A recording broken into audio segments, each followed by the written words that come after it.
8:27 ng umaga. Pero ito, madilim pa rin. Medyo maliwanag lang dyan kasi syempre may ilaw. Pero madilim. Madilim pa. Sa alas 8:30, madilim-dilim pa ito. Kasi winter na. Kaya wala tayong magagawa kundi mag-selfie sa aking ampalaya. Ayan. Diba? Wala na. Buong araw na umuulan. Wait lang, papakita ko. Ayan. 3 araw nang umuulan. Gabi, umaraw. Umuulan. Kaya nanganganib na ang aking mga ampalaya. Wala na tayong magagawa kundi talagang kukunin ko na yung mga kanilang mga dahon. Sasahog ko na sa munggo. Wala na eh. Ayan, ulan. Sayang pa man din. Ngayon lang ako nakapamunga ng ng kanyang talagang ampalayang bunga. Ayan oh, ngayon nga lang ako ngayong taon lang ako nakabunga ng ampalaya. Nakain ko na, nandito yung isa dati, nakain ko na. Tapos may isa din sa baba na naman. Ayan. Pero nagaano na siya oh. Natutuyo na rin yung mga dahon niya kasi malamig na nga. Ayan. Pero dito, maganda pa, marami pang bulaklak. Pero, ito, ang sarap na ito oh. Naghihinayang ako. Akala ko kasi araw pa ngayon. Ngayong pangatlong araw na umuulan. Akala ko araw ngayon. Pero, ayan. Magdamag na umulan. Wala na tayong magagawa pa kundi anihin na ang aking mga ampalaya. Masili ko kung kailan namumunga naman talaga. Wala na. Ang aking wala. Hindi ko napakinabangan ng aking okra. Wala. Bubunutin ko na yan maya-maya. Kasi baka biglang umulan ng malakas. Wala. Dumi-dumi na naman hanggang doon ang dumi. Kaya wala na. Basta kayo, madulas ka inday, dahan-dahan ka inday. Ay, maya-maya, ano ko na, kukunin ko na ito mga to. Kasi medyo maaga pa. Malamig pa. I'm sorry. Kukunin ko na kayo. Sorry talaga. Gusto ko pa kayo mamunga pa sana. Tagal pa kayo kaso lang no choice ng inyong tagapag-alaga. Sana next year marami ding maibunga na yung tatanim. Ayan. Maya ulit tayo mag-video. Stay tuned. Oh, stay tuned na Okay. Ayun na. Wala pa rin tigil ang ulan. Anong oras na ba? Mag-alas 11 na. Pero umuulan pa rin kaya ay, wala na tayong magagawa talaga. Kukunin ko na kayo. Uy, ay, bigla. Nakarang araw to, okay pa to eh. Green pa. Ang bilis talaga. Parang ito, gusto pang mabuhay oh. Pero sorry talaga, kukunin ko na kayo. Parang mahirap ah. Dapat mahirap nga. Dahon muna mamaya ay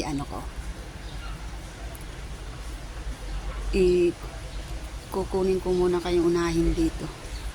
Kasi wala. Ayan, sarap oh. Diba? Oh, birding. Green na green. Wow. Maglaway ang mga taga Philippines. Mapal kayo dito yung palayak. May kay tuy. Ito may kayo mangala. Para baw kulat ta jay kwaday tuyan. Jay inapoy. Tapos daw ko ti patis. Amamot bagoong ko patis langon. Kan sili. Oh, di ba? Nagimas dado yan. Kaya dahon na muna ang kukunin ko tapos idadaw ko sa patis. Mamaya na yan kasi mahirap tanggalin eh. Hirap. Mahirap tanggalin po. Mamaya may ng konti, dahon muna. Unahin ko dito yung mga lumagpas. Munggo sana pero wala akong oras pa magmunggo ngayon. Mamaya dadaan ako sa kasi may work pa si Inday. Kailangan munang magkuskus si Inday. Kaya wala akong oras mag ng balatong. Kaya ang gagawin ko lang ay ilalagay ko lang sa ibabaw ng kanin. Tapos saka kakainin. Di ba? Klaro, kakainin. Yan.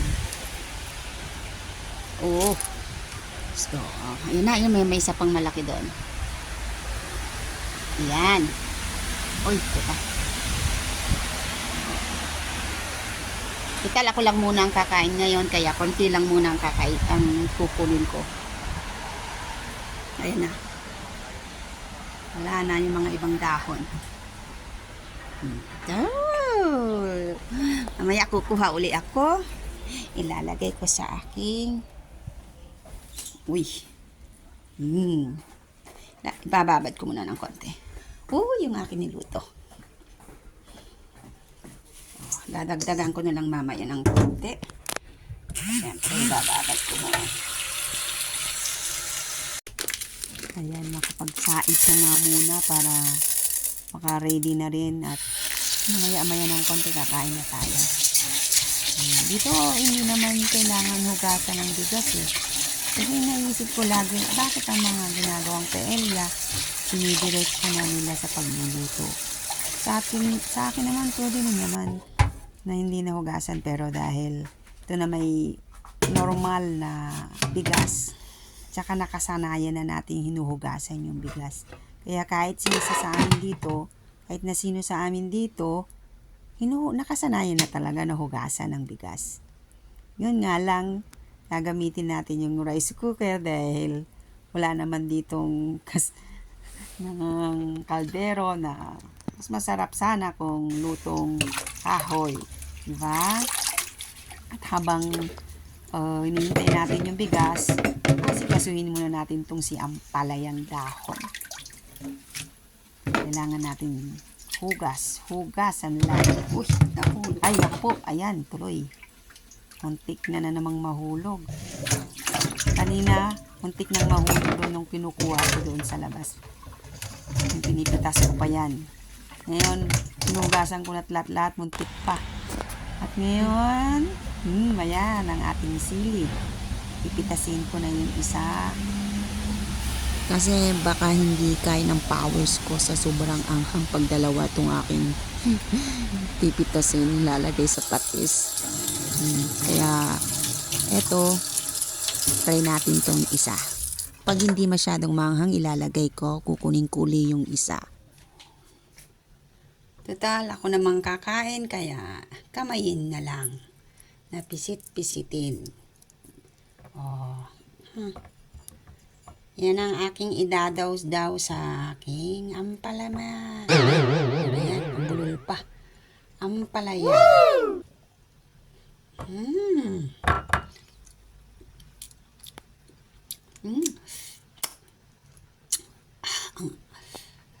Ang anghang. Talagang sili. Kung makakaya ko kaya yan mamaya. Kainin. Ang anghang pala. Pasyalan naman natin itong itong rice cooker. Kumukulo na, kaya maya-maya ng konti ipapaibabaw na natin yung yung ampalaya. Ayan na siya. Ayan na yung ating ampalaya. Pang isang tao lang, pang sa akin lang. Kaya hintayin lang natin ng konti, tapos ipapaibabaw ko din yung itlog. Parang nasa barrio kami nung sa Tarlac. Minsan din ang ginagawa ko, binabaon ko lang dyan yung itlog. Parang nilagang itlog ang kinalabasan. Simpleng ulam pero sapat na. Ganyan-ganyan yung mga niluluto namin pag walang-wala talaga. Mangunguha lang kami minsan sa may bukid kasi malapit lang kami sa bukid sa amin. Halos katabi lang ng bahay, mga bukid na. So may mga tanim doon ng tatay ko. Nag-ano lang kami doon, namimitas, nangunguha. Tapos ipapaibabaw na namin dun sa kaldero. Tapos ilalagay din namin ng itlog. Kumbaga yan yung aming mabilisang ulam, pagkain. Simple lang pero napakasarap. Masustansya din syempre dahil may ampalaya, may itlog, may kanin. Tapos mamaya-maya ilalagay ko din tong kamatis. Pero mamaya hihiwain ko pa pala yun. Oh, di ba? Masosurvive na naman ang aking tanghalian. Yan! Tapos kakain tayo ng nakakamay. Oh, ang sarap naman. Dadami. Pag nakakamay kasi ako, pag kumakain ako nakakamay, lalong napaparami ang kain ko, lalo na sa kanin. Ay! Kaya, kung may pag-uong sana, yung bagoong galing sa Pangasinan. Grabe, ang sarap nun. Tapos lagyan mo ng maraming sili. Tapos suka. Tapos yung mga bagoong may mga maliliit pang maliliit na isda.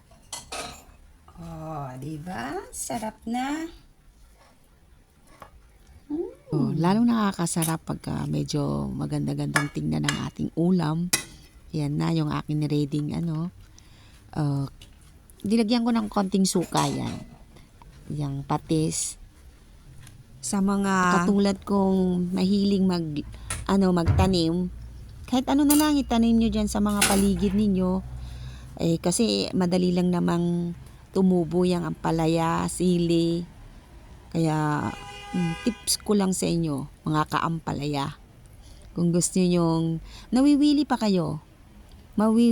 kayo na gawin yan. Kasi parang doon nyo nawawala yung pagod nyo minsan. Pag nakikita nyo yung mga tanim nyo na lumalaki, na inaalagaan ninyo. Kaya, ayan. Bukod sa makakakain na kayo ng fresh, masarap dahil sarili nyong tanim. Yan. Kainan na mga kaampalaya. Wow!